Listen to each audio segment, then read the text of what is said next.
Just a few blocks away, there was looting underway nearby. Police First, the United States is reporting the highest number of deaths in a single We nation are going to build CDC a great reports 7 million in America live to wear a For 6 weeks from the end of September to mid-November of 2020, Armenia and Azerbaijan engaged in full-scale war against each other after initial Azeri aggression over the disputed territory known internationally as Nagorno-Karabakh, but to the Armenians as Artsakh. As of November 10, 2020, a ceasefire has been arranged by Armenia's Prime Minister Nikol Pashinyan, Azerbaijan, and Russia. Although called a peace deal, what seems to be the case is that Armenia has made major concessions in order to stop Azeri aggression, as parts of Artsakh will officially be under Azeri jurisdiction. Armenia's capitulation came as a shock to the civilian population of Armenia, who stormed the parliament building the night of this agreement in anger and defiance of this arrangement. However, there are still big questions swirling in the air about this relatively short war waged in the pocket of the Caucasus Mountains. If you're not Armenian, Azeri, or Turkish, then you most likely don't really know or care about this conflict. You may even be confused. That confusion, I would argue, is actually by design. Because while this was indeed a militarized conflict, it was actually more of an information war, one in which your perception of the matter was, and still is, the battlefield. The media's coverage of this conflict was, and still is, a classic case of fake news. The reporting has been erroneous, obfuscating, and ultimately complicit in criminality. So basically, people don't know or care about this story, but when they do get a bit of information, it's been completely warped, twisted, and subverted. For these reasons, I'll be pointing out and correcting these mistakes made by the mainstream media by explaining to you in full detail the truth about the Armenia-Azerbaijan War.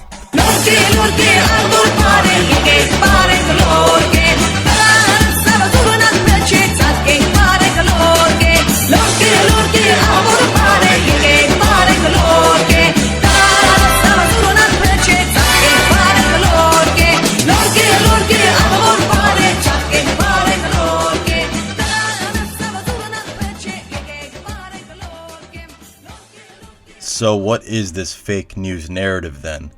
Well, let's look exactly at what the media is actually saying.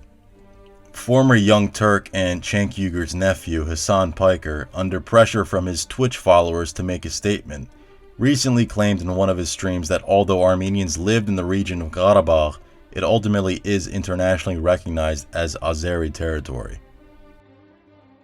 It's Azerbaijani territory that literally every single fucking nation on the planet has declared Azerbaijani territory. But the problem is, it's Azeri territory, but Armenians live there, okay? It's Azeri territory that Armenians live in. Recently, CNN's Christian Amanpour even interviewed Armenia's foreign minister, in which she pressed the minister hard on the legality of the Armenian community in Karabakh. Foreign Minister of Azerbaijan, Ceyhan Bayramov, said the only pathway to peace is based on the UN Security Council resolutions and respect for international law. The illegal Armenian occupation must end and Azerbaijan's territorial integrity restored. Are you prepared to make that concession? Note the argument used by Azerbaijan's foreign minister, which is being echoed and amplified by Amanpour and Piker's coverage. According to them, the Armenians are illegally occupying the region as cited by the 1993 UN Security Council resolutions. This central claim of territorial integrity is the justification Azerbaijan uses to fight in this war, as well as the justification the media uses to propagandize it.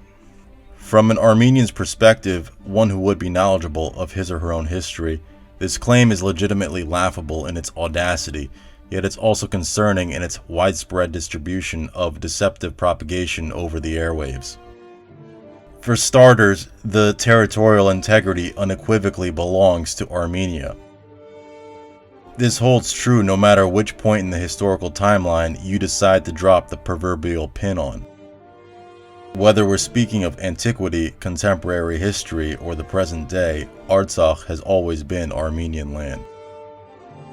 Let's get specific, shall we?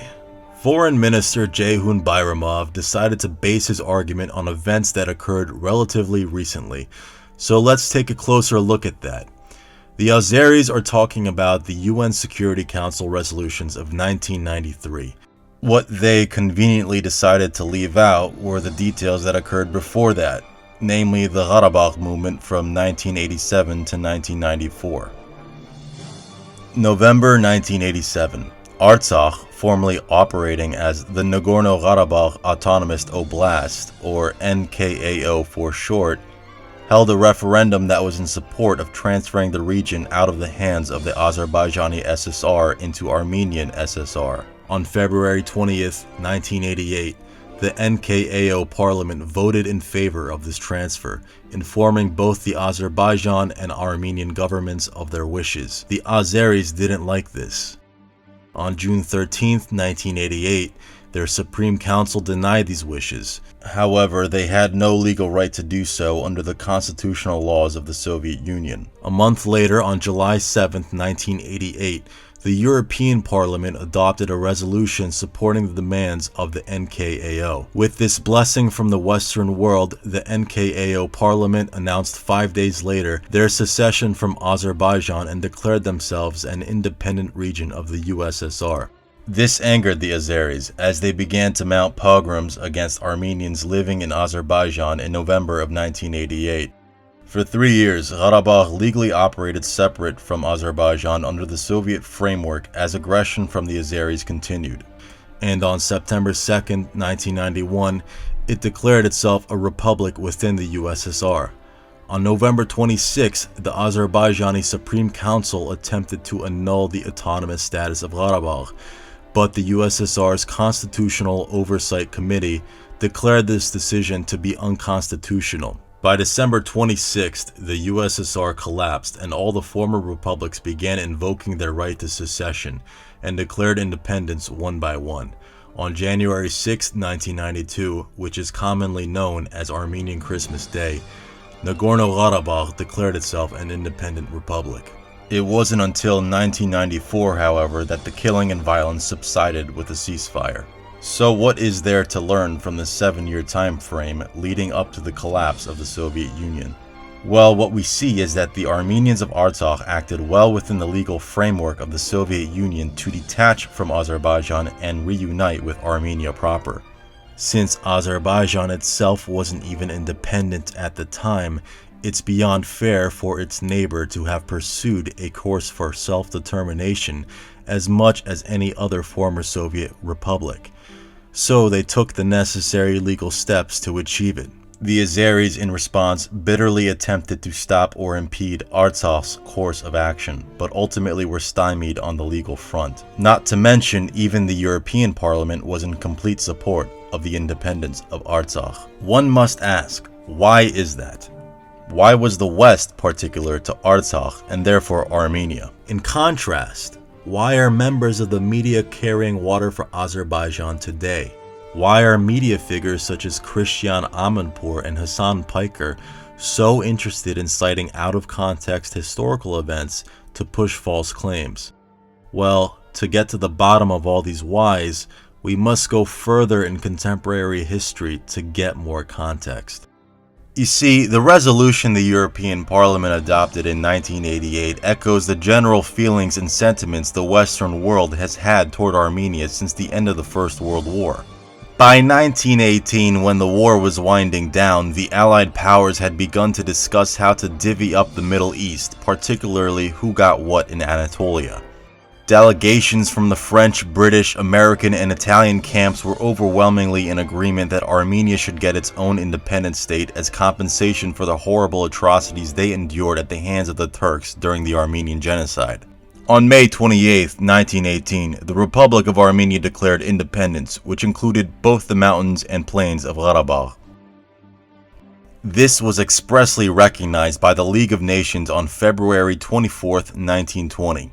It was at the Paris Peace Conference in August of 1920 where the Allies and the representatives of the Sultan of Turkey signed what came to be known as the Treaty of Sevres, which had recognized an independent Armenia that stretched to the Mediterranean Sea. The Allied powers had commissioned a team of scouts in the subsequent months to travel to the Armenian highlands and study the geography for the purpose of correctly mapping out the Armenian borders. With the borders drawn up, President Wilson handed Armenia the arbitral award on behalf of the Allied powers on November 22, 1920, an award that effectively granted the Republic of Armenia an independent state that encompassed much of the eastern half of modern-day Turkey.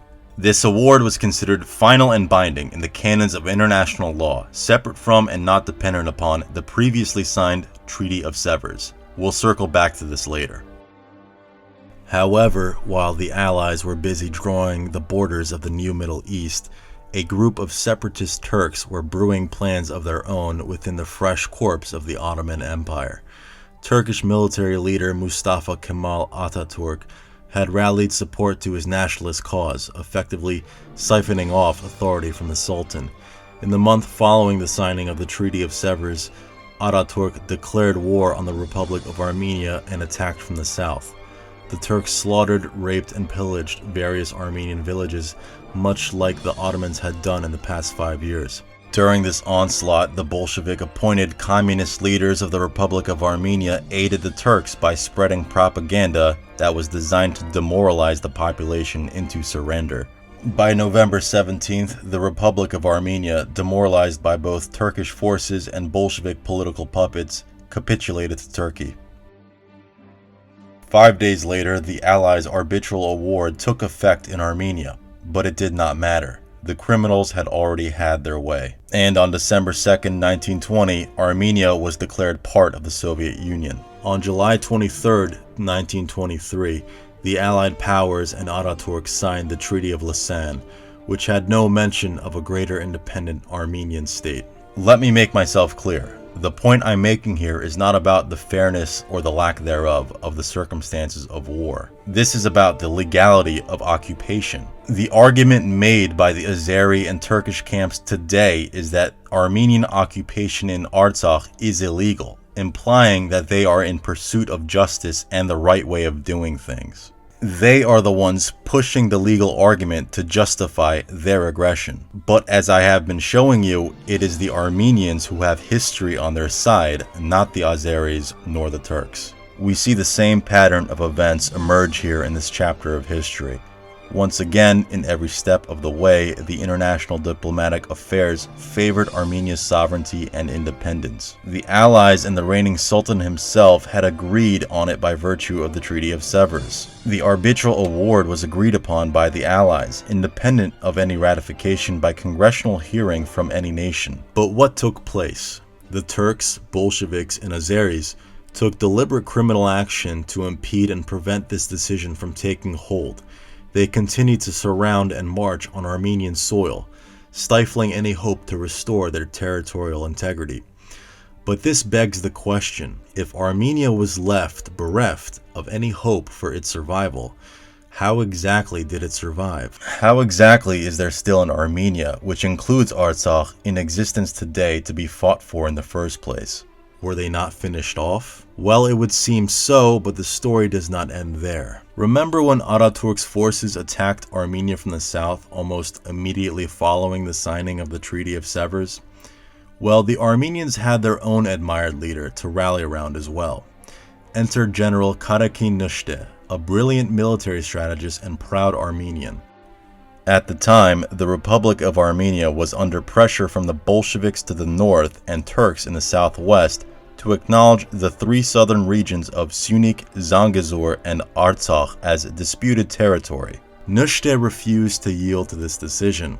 As a result, Atatürk sent the 8th Unit to attack his post in Syunik. Over the course of a few months, with nothing but 700 men, Njdeh killed over 12,000 advancing enemy troops, losing only 28 men during this campaign. When he finally liberated the region of Goris in the Battle of Yerevan, his men presented him with the head of Javal Pasha, commander of the 8th Unit. The Armenian forces held their ground in the tiny southern region of Syunik. While the Republic of Armenia to the north capitulated to the Soviets, Njdeh and the rest of his men stationed in Syunik declared self-rule and adopted a constitution. By February of 1921, Njdeh's forces had roused so much faith in the Armenian people that they rose up in revolt against the Soviet puppet government. This forced the Bolsheviks to appoint more tolerant communist puppets to leadership in Armenia. And eventually, in July of 1921, this more lenient government accepted Njdeh's demands of adding the region of Syunik to the Republic, as well as guaranteeing there would be no Azeri or Turkish resettlement. Let's take a moment to really absorb the impact of General Njdeh. This tiny strip of land called Syunik would seem insignificant upon first glance, but it was and still is to this day a critical and arguably the preeminent geographical juncture in this conflict.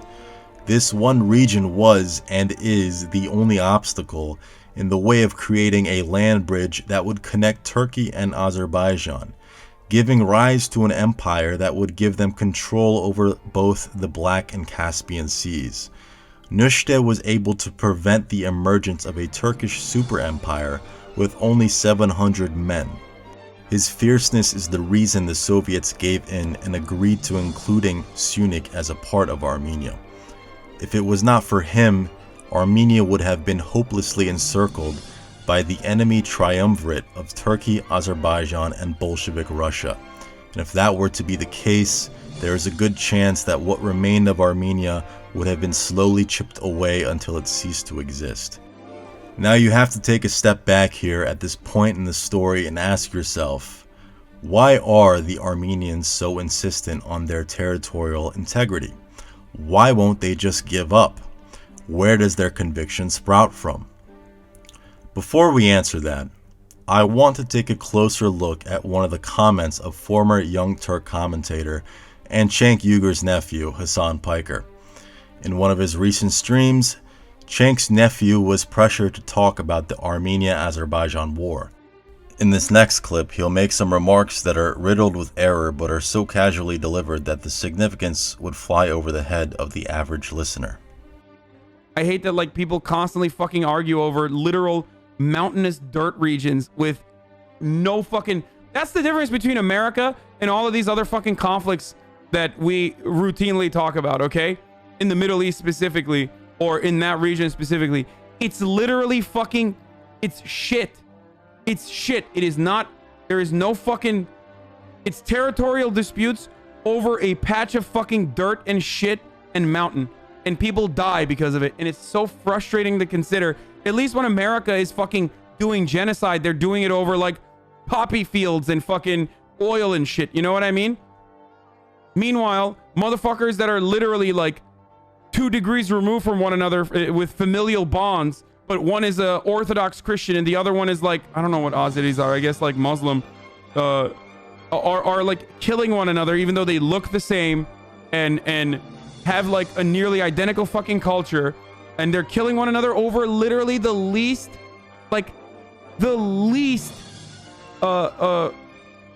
natural resource heavy land you could fucking find. It's ad time. We see him trivialize this ongoing conflict by trying to spin it into a petty border dispute between 2 groups of people who are virtually the same in terms of genetics and culture. To him, it's all senseless violence and bloodshed over a piece of dirt.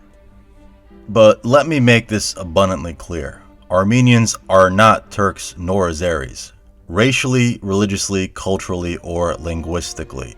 The groups of people could not be more different. Let's dive in and explore. First, a quick run-through of the ancient history of Armenia. Armenians traditionally trace their origins back to the biblical account of Noah, whose ark had landed on Mount Ararat, which is located in the Armenian highlands. In Movses Khorenatsi's historical account of the Armenian people, it is the direct descendant of Noah, Haik Nahabed, who is attributed as the patriarch of Armenia after leading his tribe to freedom out of the hands of Babylonian captivity around 2400 BC. Armenia is also known to be the first Christian nation in the world, officially adopting the faith as its state religion in 301 AD when Saint Gregory the Illuminator collectively baptized the entire nation of Armenia in one go at the Arax River. Contemporary science has confirmed the ancient age of the Armenians with new insights to boot. New archaeological findings show that the Indo-European tribes that migrated to Europe and India are now being confirmed to have originated from the Armenian highlands some 8,000 years ago. Genetically and linguistically, all these tribes trace back to the Armenian genome. Hier haben wir diese Sprachfamilien und wir haben eine Zeitachse. 1000, 2000, 3000 Jahre. Was sehen wir noch? Wenn wir diese Untergruppen zurückverfolgen, können wir zum Beispiel die romanische Sprachfamilie ungefähr 2000 Jahre zurückverfolgen. Wenn wir weiter zurückgehen, zu den immer weiter entfernten Wurzeln, dann gehen wir ungefähr auf 8000 Jahre zurück. Wir treffen also die baltischen und italischen Sprachen hier. Sie sagten 8000 Jahre? All diese Sprachen kommen an diesem Zeitpunkt zusammen, vor über 8000 Jahren. Und wo haben diese Menschen gelebt? Darüber gibt es schon seit über 200 Jahren große Debatten. Einige sind der Ansicht, dass sie hier gelebt haben, in der pontischen Steppe vor etwa 6000 Jahren. Andere denken, dass sie vor über 9000 Jahren hier in Anatolien gelebt haben.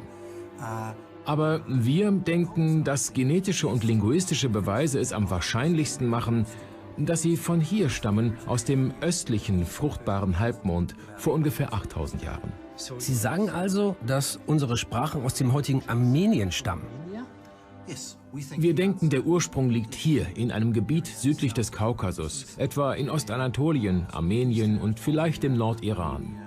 Peculiarly enough, the genetics of the modern-day Armenians are largely no different from the same Indo-Europeans from 8,000 years ago. Why is this?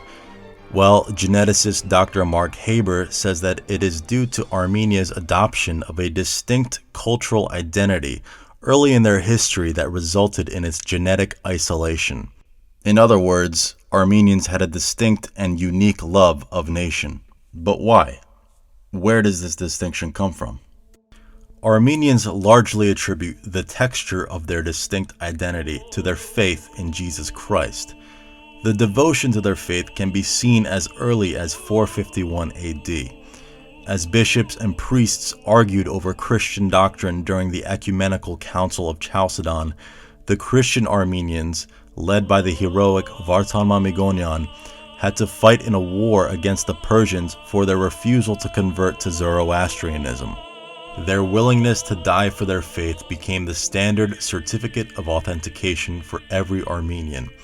In the months preceding their victorious stand in Sunik against the Turks and Bolsheviks, the Armenians of 1920 ritually declared General Njdeh a Sparabed, the title held by Vartan Mamikonian, echoing the faithfulness of their forefathers. Njdeh even ruled as a faithful Christian, as he did not trample on people's private property rights even in wartime. Governing themselves as Christians was natural to the Armenians throughout all their history, as evidenced by the publication of their constitution, titled The Snares of Glory. Published in 1773, 14 years before the enlightened founders of America penned their constitution, The Snares of Glory was the first of its kind to proclaim man's natural right to freedom, security, and property. But it went further in that it based its principles in the teachings of Christ. Whereas the schools of constitutional law in America and Europe shied away from the inclusion of God, the Constitution of Armenia fully bases the freedom and enlightenment of mankind and the nations on the God of the Bible. This is how embedded Christianity is in the DNA of Armenia. When we talk about who the Armenians are, you must always have in mind the faithfulness they possess as Christians. Being at the crossroads of the world where empires like the Romans, Persians, Russians, and Mongols had to march through, it is the reason why Armenia was able to maintain its position and existence in this region for so long. Their survival and distinction as a people is a testament to their faithfulness. It is also why the Armenians are nothing alike Turkish people. who historically migrated to the region of Anatolia 1,000 years ago for no deeper conviction than conquest. There simply is no relation between the peoples, genetically, culturally, or spiritually, as much as Hasan Piker insists there is. This is an important point to grasp. I'm not bringing any of this up for the purpose of denigrating or demeaning Turkish or Azeri people, or even to pedestalize Armenian people as superior. This difference, however, must be made abundantly clear. People like Hasan Piker are abjectly wrong when they characterize Armenians and Turks as being part of one big family who sadly allowed their petty differences to get the best of them. No, the differences are not petty, they're glaring. We are two completely different peoples, and trivializing that fact indicates that Piker, anyone listening to him, and the entire media apparatus still just doesn't get it. If we can't even understand how different we are from one another, then how can we ever come to a place where we respect each other? I hope this video has somewhat clarified the case of Armenia and its territorial integrity. The Armenians are historical natives to the region and in contemporary times are the legal stewards of the Armenian highlands in the South Caucasus in the eyes of the international community. And that's a fact. The present-day Republic of Armenia is a continuation of the First Republic of Armenia from 1918 to 1920, which included Artsakh as well as part of historical Western Armenia, by virtue of recognition by the League of Nations and Allied powers. The arbitral award of President Wilson, granted to Armenia on behalf of the Allies 2 years after the end of World War I, bears the Grand Seal of the United States, effectively subject to full execution in accordance with international law. As an award that is deemed final and binding by the canons of international law, it is an act of judgment authorized to immediate enforcement, especially now that Armenia is not under Soviet jurisdiction. This needs to be the topic of conversation. This is not about whether Armenians are legally or illegally occupying Turkish or Azeri lands. In fact, the exact opposite is the case. Armenia is legally authorized to seize the lands, which have been illegally occupied by means of the Armenian genocide. International law fully supports Armenia's case for the lands embraced in the arbitral award. To my folks who worry about the looming never-ending wars in the Middle East, know that there is no need for United States intervention, except for absolute recognition of the Armenian genocide and acknowledgement of the international legal judgment of the arbitral award that effectively removes the consequences of the genocide. Turkey relies on its membership in NATO to maintain its alliances with the West. However, both Turkey and Azerbaijan crossed the line this time by attempting to justify their continued genocide against the Armenians with a facade of legalism. Their hypocrisy has been revealed because it has always been Armenia that has had the explicit authorization of international law for the land by virtue of the Allied Arbitral Award of November 22, 1920. Armenian land has been illegally occupied by both Azerbaijan and Turkey, landlocking Armenia from access to the world for the purpose of economic viability. Under the circumstances, recognition of Wilson's arbitral award would amount to a transfer of authority and control of the land to its rightful stewards in Armenia. Isn't a peaceful and civil nation that has historically always acted as a buffer between the East and the West and a bridge between cultures and civilizations a net benefit to the world? Would it not be preferable as opposed to the current regime in Turkey that acts as a constant antagonist to the stability of the Middle East? Justice has not prevailed for over 1,000 years, and in this case it has cost the region and therefore the world peace and stability. So to tie things up, this video is advocacy for the rightful restoration of Armenia, for the purpose of serving a just cause, the long-term solution to issues concerning peace in the Middle East. I ask anyone and everyone to spread this message far and wide. Thank you for your time.